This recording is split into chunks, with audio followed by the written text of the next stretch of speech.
Good day, YouTube. It is the 23rd of October, 2022. It's my 1975 Vanguard Citicar. We are going to do another video on it. We've got about a dozen videos sitting in a playlist waiting for you to watch.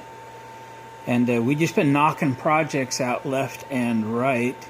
By the time you see this video, we will have posted the video where we have battery chargers now fully functioning. There's two in place with a third on its way.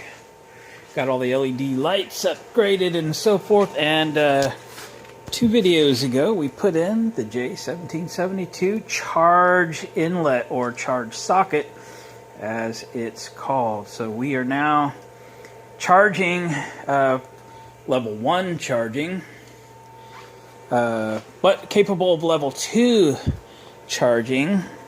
And after some tweaks and so forth, we should be able to level 2 charge 240 volt from a public charge station. So many projects still left to do on the Citicar. It does run and drive now. That video is posted. But I usually work on what I want to work on, and right now those 3 holes in the dash are bugging the tar out of me. So let's address that. Okay. Those used to have panel meters in it, very similar to that one. They were not intended for a vehicle or anything. This one's actually a Vanguard factory installed. That's your voltmeter, tell you how your batteries are doing. But the ones that were over there were more for an electronics machine of some kind, and they didn't last. They didn't hold up well. With the weather and sun and whatever else, and you couldn't read the displays. They were poor condition. So I have bought replacements. How that was originally set up, previous owners, that was a 30 volt display. That was a 30 volt display. They were analogs, obviously, and that was a 15 volt for both 24 volt sets of batteries under the seat. And then they had a battery under the dash for running headlights and 12 volt accessories. And I am going to put that back. So I have purchased 1, 2, 3 meters. I've showed it in a couple videos previous, but they're not going to fit those holes. So we're going to make an adapter plate out of a piece of aluminum diamond plate that my dad left after a project we did a couple weeks ago. And I think it'll look period kind of cool, I guess. So we're not going to be able to match that wood grain, so let's contrast it with something shiny. Let me show you what I got. I'm going to shut the lights off. They were on for effect, but the halos are pretty cool, right? Yeehaw.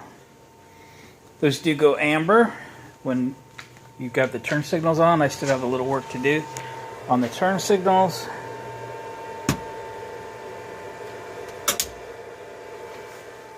Right now they're not flashing, but they probably wouldn't because they're LEDs now. Doesn't show up real good on screen, but that's very amber. It's very amber like that. It's very amber. Pretty cool. So anyway, we'll get those in a video coming up real soon. But like I said, we're going to work on what I want to work on. So here's this piece of aluminum diamond plate. We used a piece yesterday when we put that J1772 plug in, and I think it looks just fine.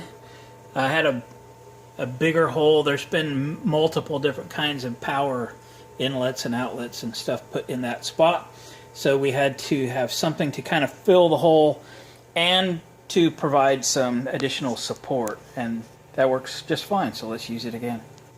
So I think a piece 4 inches high by 10 inches wide is going to be just fine. So this is a 4-inch piece. And so let's cut that 10 inches. Piece of equipment we're going to use today is called a 3-in-1. I've had this for a long time. I don't get much chance to use it, but it's got a 30-inch capacity.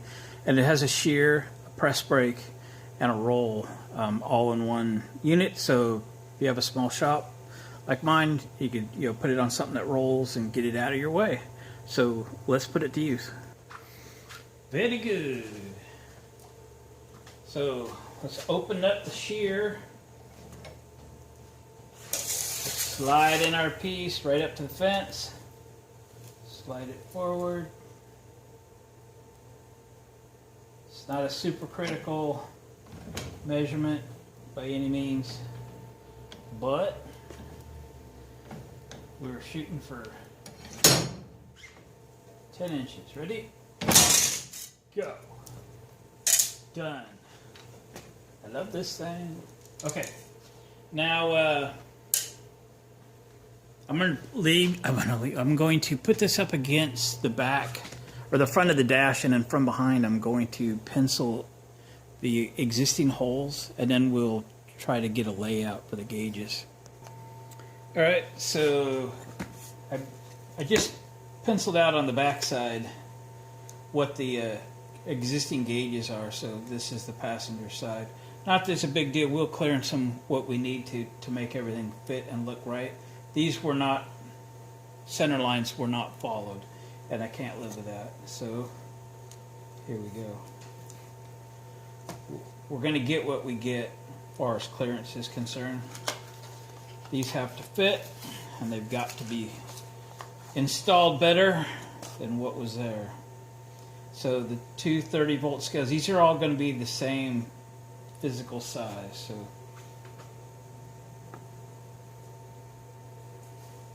do like that. We'll do some measuring and some marking, and this is the other 30. And we'll just kind of see what looks best, what layout looks best, regardless of what the holes are, whatever looks best. I kind of thought this is a good industrial look, an aircraft kind of look. That's why we're going with it. This is the 15-volt scale unit. I wish they were backlit. I couldn't find that, but that's okay. Alright, so let's do a little measuring. These are 1 7/8, or just a little under 1 7/8. So let me do a little calculating, a little laying out. We'll find center of all this mess, and we'll get these things in there. Alright, we're over on the welding bench. We have these 3 holes set. I came in 2 inches from each side, and then 3 inches in the center. So that should be a nice even layout. These are all going to be the same size. 1 3/4 is the hole we're shooting for. I'm just going to drill a center hole with a small bit. I didn't center punch. I might regret that. Okay, regretting. Wait. Center punch. Oh yeah, this why diamond plate's not always the best stuff to use. Because you're not always on the flat.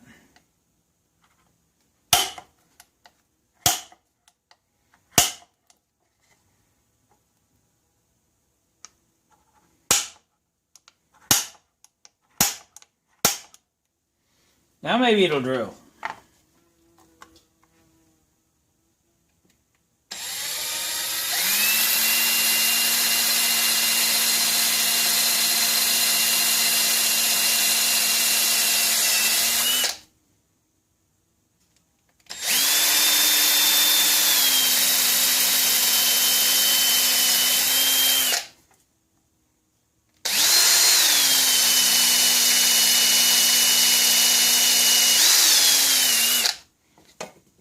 Alright, I'm going to grab a step bit.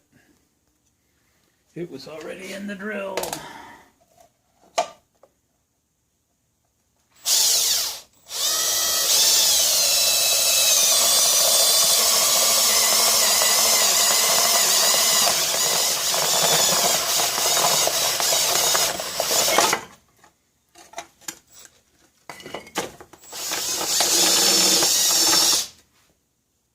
Right. One down.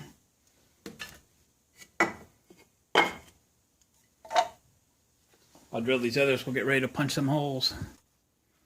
Okay, we're going to use a knockout punch to punch these holes with a bolt. I don't have a hydraulic set. And if you have never used these before, they have 4 marks. I've highlighted them with a little piece of soapstone so they're easy to see. And you can line those up with your crosshairs and get that exactly centered. Even if the hole you just drilled isn't perfect, you can still get this perfect as long as you can hit your 4 spots. There's where our existing holes are. So we've got some clearance to make. Alright, we'll get that in there. And now we'll line up our crosshairs. Kind of do this from up top there a little bit. Loosening. That's good. Little tweak. Okay. And then we're going to chuck this in the vise over here. And I'll get a wrench and we'll punch that hole.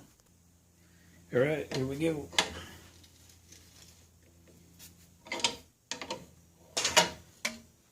Aluminum like butter.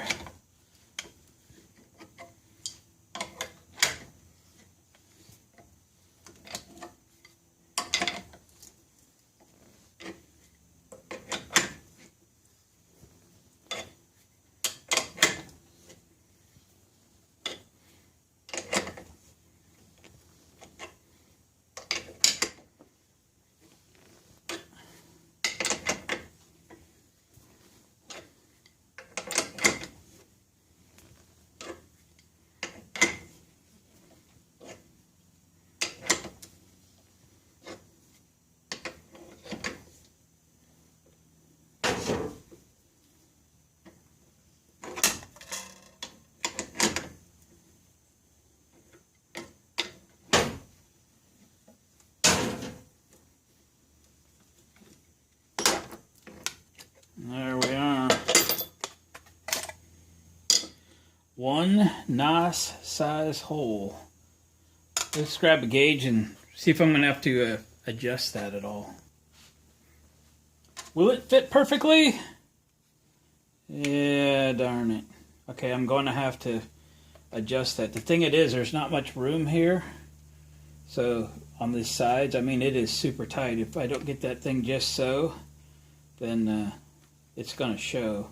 So I need to do a little opening up on that. But let me get these other ones punched.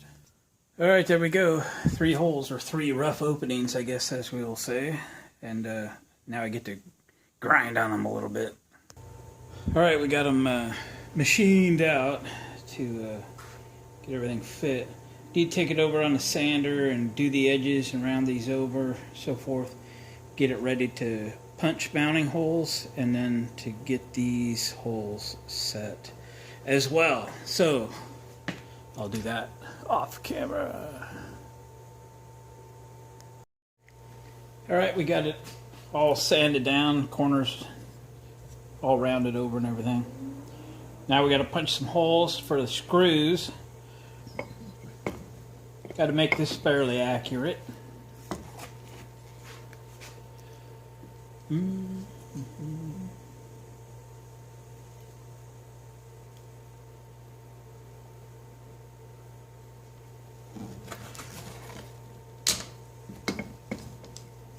The other thing I'm going to do is move into the vise, clamp this in the vise.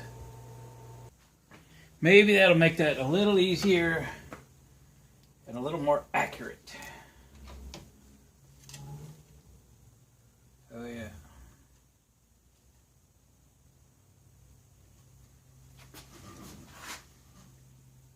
Again, that flange on these gauges doesn't give much room between the screw holes in the center, so but they are nuts and bolts that hold it in place, so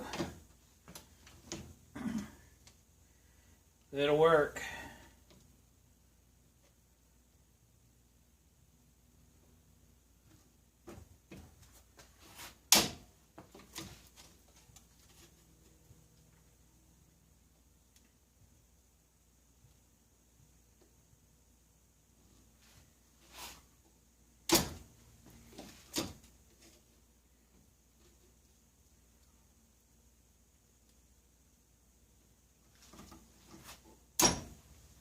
Alright, we'll finish punching these. Alright guys, we got her done. Got all the holes punched in the perimeter to get it bolted to the dash. All the gauges are screwed in. We put the nuts and washers on behind the screws.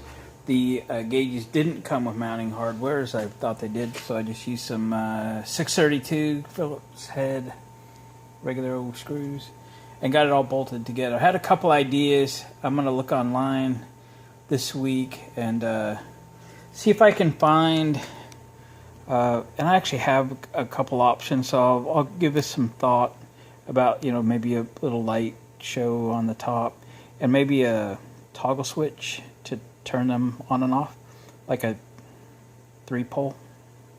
Or actually I don't need a 3-pole, I can just switch the ground. I don't know if I can. Anyway, I'll give that some thought.